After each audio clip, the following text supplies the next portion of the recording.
So just waiting. Yes, so we are. The session today is basically on statement of purpose. So this is a brief session, basically talking about how to go about writing the statement of purpose.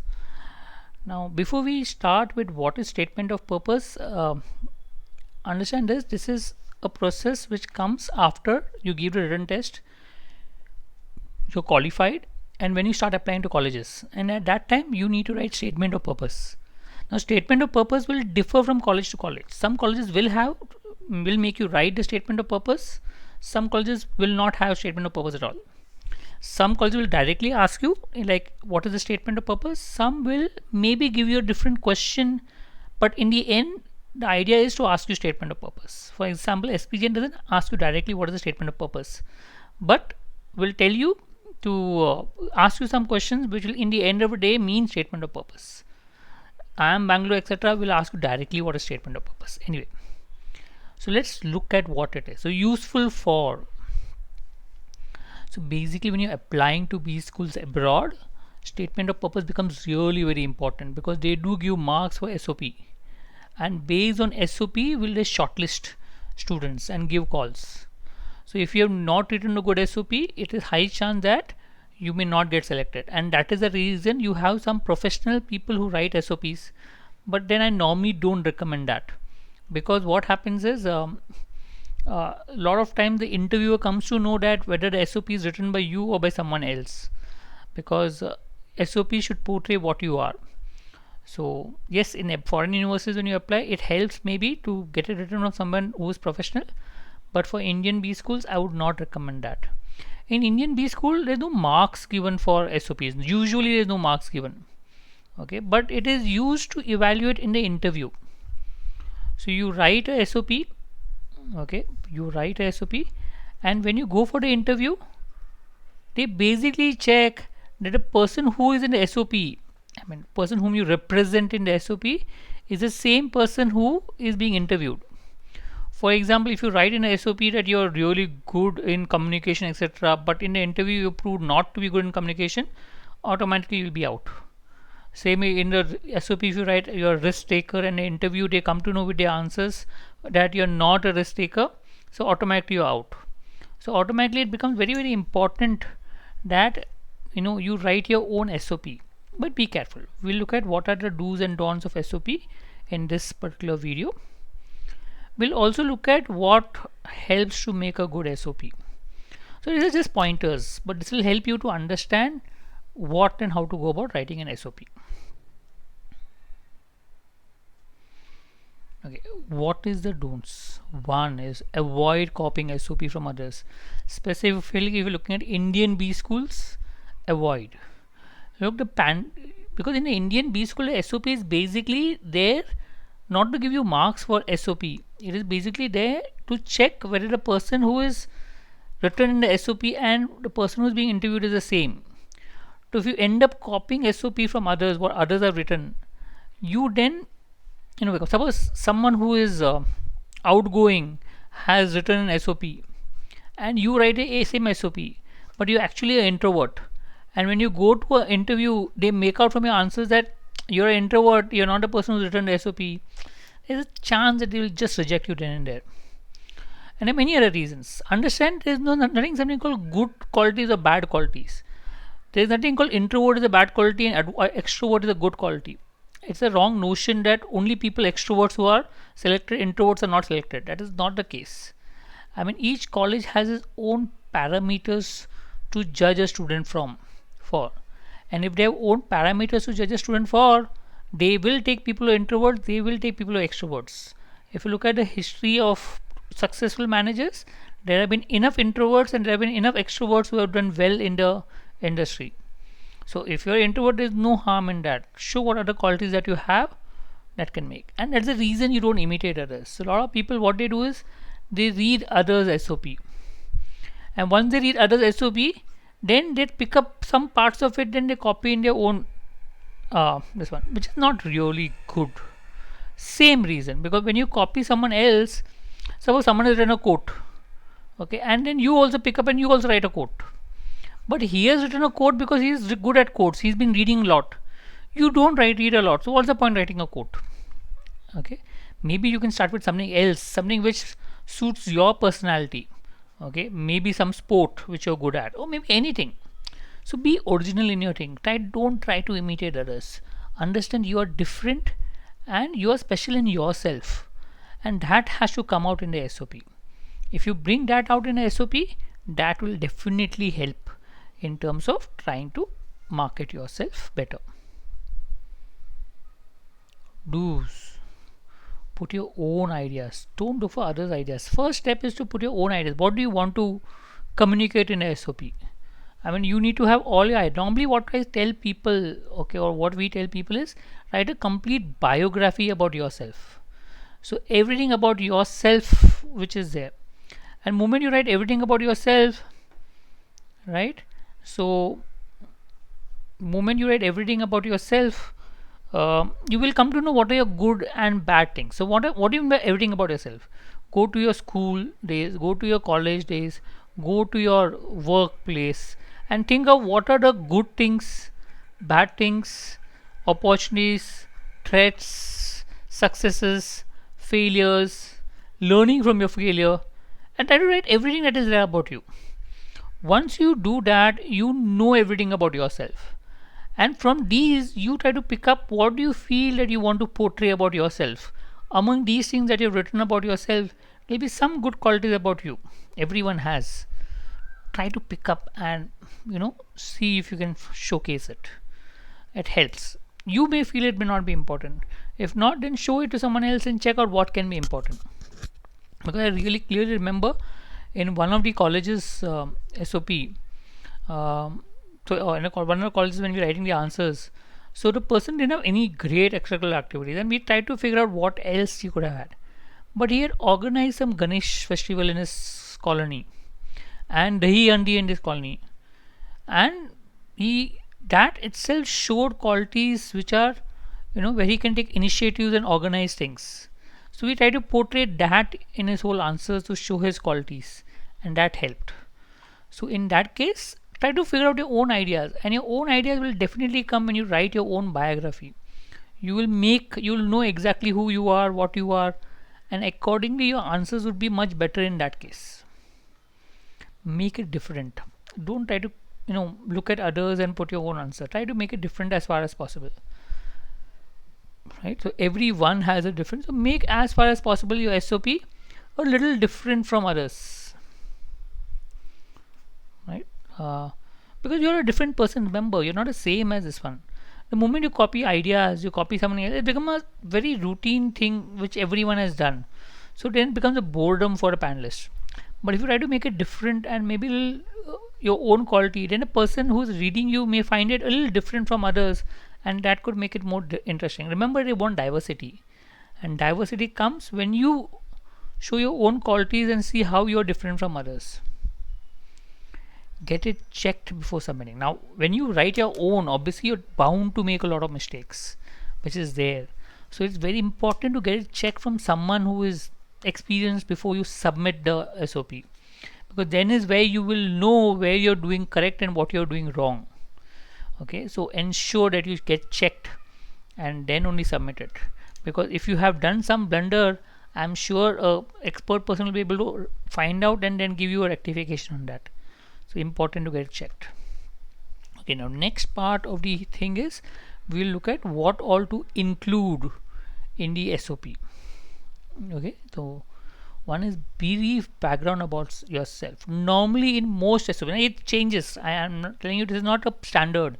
There are some SOP which are very short. You write it very short. Some which are really long. So when it's long, you need to include the brief background about yourself, because the SOP the person who's reading the SOP needs to know something about you. So brief background, not too much in detail, but schooling, college, etc., or how have you been in your school days, how have you been in college days. It makes sense to portray something about yourself, your brief background, what have you done in the past, and how do you think that will help you in the future. So brief background about yourself is what is recommended as far as possible. SOP, like almost all the look, what is the interview? Interview is where you sell yourself. Let's be very clear, nothing else, nothing more. You're trying to sell yourself. You're trying to tell them why should they take you. Okay, let's be very clear ourselves. And everything that you do, every answer that you give, right from the written answers to maybe the oral answers that you say, in the end is all about selling yourself. So that means the key point of a SOP also is that you try to sell yourself in a different way. Now, how will you sell yourself? One, we talked earlier, differentiate yourself, but also try to bring about all the good qualities about you which you can portray and bring forward. So think about it. What all qualities you have? What all have you done? How can you go about trying to bring that about and sell yourself? One way of looking at it is think of 5 things about yourself that one differentiates you and makes you a better person than maybe others. Okay, it could be some thing you have organized, it could be some prizes you have won, it could be anything that you have done differently. Okay, it's some responsibility you have shouldered, some social activity you have done, it could be anything. So try to figure out how you are, I mean, what is different and good about you which you can sell yourself. Maybe you are a merit lister in your school. Okay, maybe you have done something really good. There always is good in something. For example, remember there was a person whom we were trying to help with a SOP for his college. He was in management college and he was trying to apply for placements. When we realized, we were trying to go to him and finding out anything good out there. Then we realized that he had done something. Okay, origami. He had done origami, and his origami was published in some Japanese magazine, and he had won a lot of awards in origami. So we try to showcase this and try to sell him. So that could be anything. You need to figure out how to sell yourself, and which is only possible if you know yourself well. Again, that comes to biography. If you know yourself, you will know what are your good points, and automatically you will know how to sell yourself. That becomes extremely important. Have a common theme across SOP. So a lot of times when I read people's SOP, I realize they're really disconnected. Disconnected means they portray something in the first line, they portray something on the second line, they portray something else in the third line. So it becomes very disjointed thing. There is no connecting between all the thing. One is there should be a proper connection. So when I read from one to the second to the third and so on, you need to have a proper connection between the ideas that goes about. The moment you have ideas connected, that could help. Okay, that is apart from the chronological order, proper chronological order, also what you are trying to portray yourself as. Okay, maybe you're trying to portray yourself as someone who is initiative. So somewhere in the whole SOP of yours, try to portray this point across the pattern of your response. So it should come out that you are a person who normally takes initiative everywhere that goes about, or you want to portray that you are versatile. So try to portray in your entire SOP how you're versatile could help. So a common theme across, okay, which should start from the start and end as such. Some people start with their name, okay, say the meaning of their name, and then they leave it out there. There is no connection between the meaning of their name and the rest of the SOP. So then it will be good that if you can connect your meaning of your name with the rest of your SOP with having a common theme. If there is no connection, it becomes little haywire for the person to read. He is not able to connect as to who you are or what you are. But if you keep on harping yourself that okay, I have taken initiatives, I do take initiative, I do take initiatives, automatically people start believing yourself. So for example, Delhi election, Kejriwal. So what did he portray? Very clearly his work. Okay, he went about harping about electric bill, electricity bill, electricity bill throughout the election. There is a possibility that he has not done. Maybe I think he has not done enough work on air pollution, which was really bad, and which I thought people should have outvoted him for that. Okay, but no, what did he do? Very sensible thing. He didn't bring about air pollution as such. He brought about electricity, where he has done a lot of work in people. He brought about water bills. He brought up education. He brought in things which he has made a difference, and he kept on harping about this. And that is what sold him, and that is where he got a lot of votes and got elected. Because if you don't have a common thing, for example, you one talk about electricity, then you talk about something else, then you talk about third thing, then you talk about fourth thing, and there is no common thing, then automatically panelists will not have a thing that can make out, okay, oh, this guy is good at initiatives, or this guy is strong at organizing things, or this guy is strong at, is versatile. So when we would not know, the panelists would not know. So it's very important that you harp about the same thing across your SOP. That is will help you to sell yourself better as far as the SOP is concerned. Versatility. I talked about last time talking about a common theme. You need to have a common theme, but you should also show you're versatile. Versatile means flexible in a lot of aspects. That means you're not only good in academics, but you're also good maybe in extracurricular activities.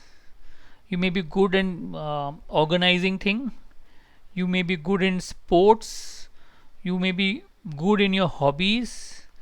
You may be good in a lot of things. I'm not saying you have to be good at everything, but at least pick up 3 areas, 4 areas which you feel you're good at, and try to bring that out as far as possible. It should not come across that you're studious and you've been studious throughout, bookworm. One would like that. As a manager, I would want someone who is more flexible. So in that case, try to bring about qualities with more than one aspect out here. Maybe academics and organizing and hobbies are something which you would want to showcase. This is also try to showcase those things where you want them to ask you questions on. Okay, that is very important. So focus on those things where you feel the questions become very important, and that is what will help you to sell yourself as far as possible, right? So focus on that.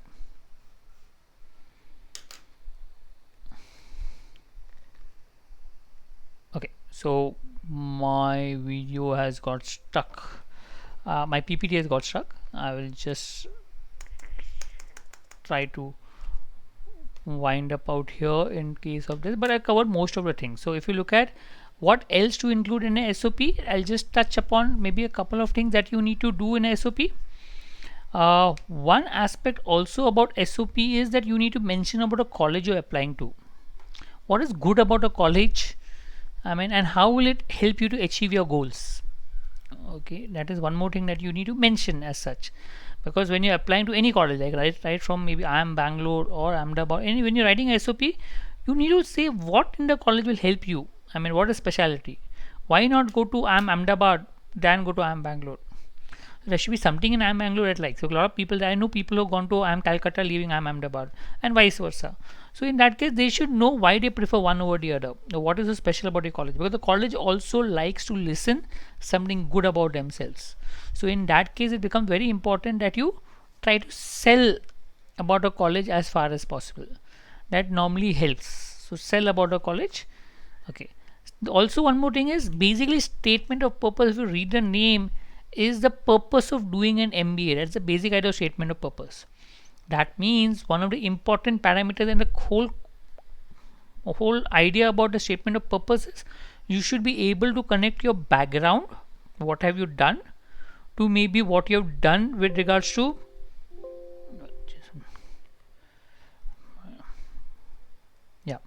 so here it comes. So you have to mention your career goals as such, because idea statement of purpose. What purpose? Goals. So goals is a purpose. So what is a goal in life? And try to connect your whole life, your past, to your goal. Okay, for example, you must have done your work in marketing, and your goal is to become a marketing. So how does it help? Or you have done your work in technology, but you want to do finance. To try to figure out what qualities and how your work in the past will help you in your future finance as such, or something. So connect your past to the future. Know your goals, that's very important. Mention your goal, that is also very important. And figure out how your past will help you to achieve your goal. Maybe your college, maybe your school, maybe what you have done in your work, etc. That should help to work on. But your career goals has to be, it's not that you need to have a specific career goals, but you need to know approximately where you're going about, a rough idea as to what are you looking for. Otherwise, why are you doing an MBA? It's the first question that will come across into mind. So if you're not clear with your goals, then your why MBA also becomes a problem. So goals is very important to help you understand what MBA. So connect with the past. So connect with the past. As I said, this something good about a college you want to join, you need to mention. Every college likes to hear something good about themselves. Don't try to copy here and there. Go to the website, try to understand that. Specifically, go to talk to students of the college. They will be able to tell you what is different about a college as compared to others, right? You want to join, so find out what is different. Talk to students. You have to spend a little research and finding out, understanding what is there about the college, and that is what is going to help you achieve and know what to write as such. Talk to people. That's important. How does the college help you achieve your goals, career goals? That's what I mentioned. So once you know your goals, once you know what college you want to join, you know your past. So how does college, your past, etc. help you with your goals? That's what purpose is. Your purpose is your goals. Statement of purpose is what's the purpose of doing MBA and how does it help you to look at what you want. Okay, because they would want candidates with purpose. You can't go and say that I just want to do an MBA for money. Doesn't make sense. No one is going to take you. So that means a clarity of purpose helps you to understand your goals and work on it. Right? I hope this session has helped you. We'll just go to the session. You'll basically be able to understand the statement of purpose and why the statement of purpose is. Always understand that. Write your own statement of purpose before you look at other people's statement of purpose. It helps. Even if you feel your statement of purpose is bad, it makes sense to write your own statement of purpose. Then check other statement of purpose. And then if you want, you can make modification or show it to an expert. That is always better because the expert will tell you what is good, what is bad, and how maybe you can make a change that will help you. So write SOP. So I'll repeat again what you need to write in SOP: your past, your goals, make yourself different. It's very important, right? Sell yourself, what is good about you. Have a common team across, and show your versatility. Don't show only one quality, show multiple qualities that you feel they should take you. In the end, this SOP should also contain why they should take you. You're selling yourself, right? So in that case, why they should take you should become an important central idea in the whole SOP. That normally helps you to become better, right? Fine. So with this, I'll wind up today's session. Good night, and maybe see you in the next session. Thank you.